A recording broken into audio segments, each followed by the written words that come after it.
Can you please welcome the Minister?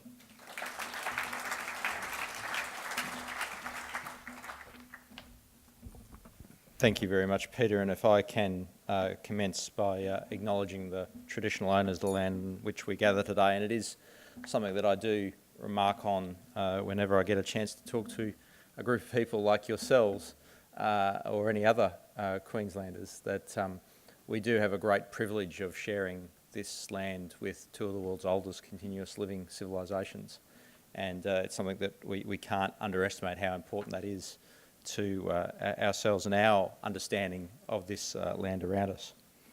I do want to start by acknowledging the diverse audience that we do have here today, and thank you for coming along and enjoying this great event. It's terrific to be able to be part of the first of these Multicultural Queensland Charter speaker series. It's a great program that I was very pleased to be learning so much about in the initial stages of my time as Minister, but great to be here as we can see it start to roll out and provide more opportunities for those conversations around important issues like the theme of today, diversity works.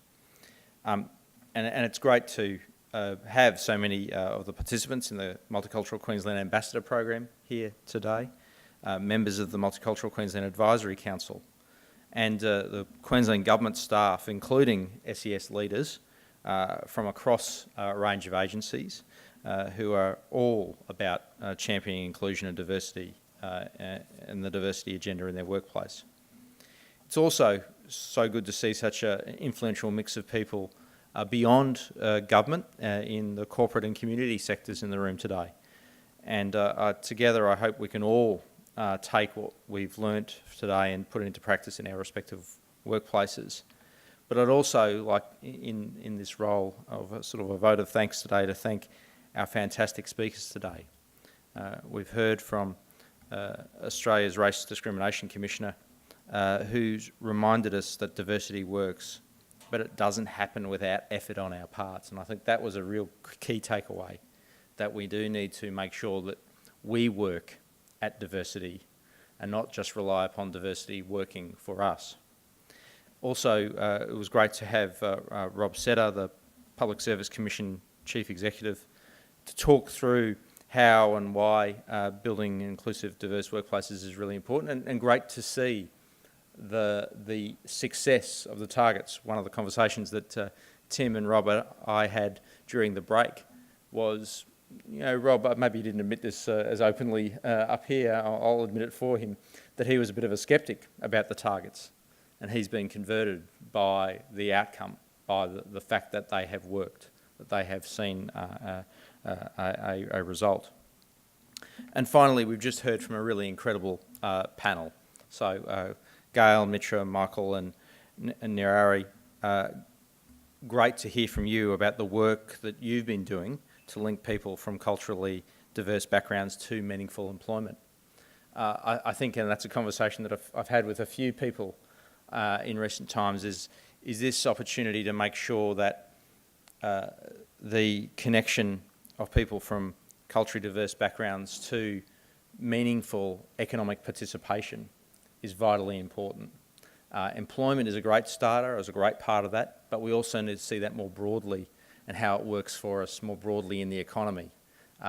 People from diverse backgrounds getting engaged and getting involved in their own businesses, building up their role in the economy is very important as well. But finally, let's not forget our extremely talented MC, Peter Forday, who's guided us along the journey today. Thank you, Peter. Please, everyone, let's put our hands together for all of the people who've been part of our lineup today. Now, most of you, and we've had reference to it today, have been aware of the Multicultural Recognition Act of 2016. This Act, which is the first of its kind in Queensland, established the Multicultural Queensland Charter.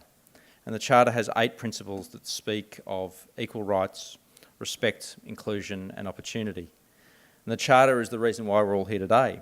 So through our Charter speaker series forums like today's, we want people to learn more about the Charter and how it can be put into practice. Today's focus has been specifically on how we can bring the Charter principles to life in the workplace. It's been about building more diverse and inclusive workplaces and making this a priority. Now, I'm not saying this is easy, and we've heard a number of references today about how there are real challenges in that process. But equally, we've heard today about how the evidence is clear that diverse and inclusive workplaces are more productive. Staff have a higher sense of well-being. Diversity draws on different perspectives and fosters innovation. And inclusion increases a business's bottom line. But it's not just the economic case for diversity, though this is a strong case. It's also about our collective social responsibility as Queenslanders to ensure that this great state continues to be inclusive, open and welcoming. While we are focused today on the workplace, let's also make sure that we're doing it across everything, across our sporting clubs, the way we deliver services to our everyday interactions. Them all being inclusive and respectful will make a difference to all of the activities in our lives and enrich them all. Because no matter where someone lives, where they came from, or their life circumstances, everyone should feel welcome and be able to maximise the potential in the spheres that they exist and operate in. I urge you to commit to the Charter and its vision of a unified, and a harmonious community. Promote it in your workplaces. Share it with your family. Start a conversation about it with your friends. Because at the end of the day, it takes each and every one of us to bring these principles to life in order to achieve our vision of a unified, harmonious and inclusive Queensland. We are very conscious that inclusion and diversity can be overwhelming and it can be difficult to know where to start. But we hope that today's forum has given you some practical ideas. We particularly encourage you to contact the panel for more information on their great employment initiatives. And I do want to particularly, I know we did it by acclamation earlier, but acknowledge Michael's powerful statements about the not having to, have everyone with a qualification up here, but bring people and their skills into the opportunity that they can achieve and bring.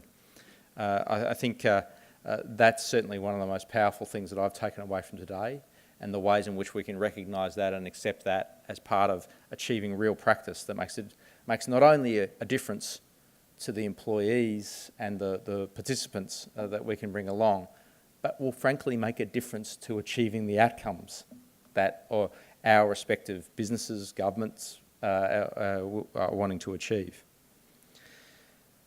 So as a starting point, I encourage you to get out there and be part of it, including the sort of afternoon tea break that we had today, So why not next week on Wednesday the 21st of March, have a Harmony Day morning tea in your workplace. It's a great opportunity to celebrate cultural diversity and a great opportunity to bring staff together and encourage them to share their personal stories. So I'd encourage you all to get out there and be part of sharing and extolling diversity. I encourage you to share the things that you're doing in your workplaces, in your areas, and your learnings with others. And I know the team here from Multicultural Affairs Queensland would be happy to facilitate that as well. So as we're all in this, as we all bring this together, let's work together to bring the Charter to life. And I guess I want to conclude today by acknowledging how appreciative I am of your participation in this inaugural forum. It's a great opportunity to share these ideas, share these conversations. And let's just be clear, this may be an opportunity where an idea out of this forum, a shared concept you may take back to your workplace, to your environment, make a change, make a difference. That will make a difference in someone's life, and that will make a difference in the success of what you are working towards in your own workplaces. So celebrate that, enjoy it, enjoy being part of this event today, and I hope enjoy being part of more events like this into the future. Thank you. It's wonderful to be part of to be part of the ambition of a unified, inclusive and harmonious Queensland. Thank you.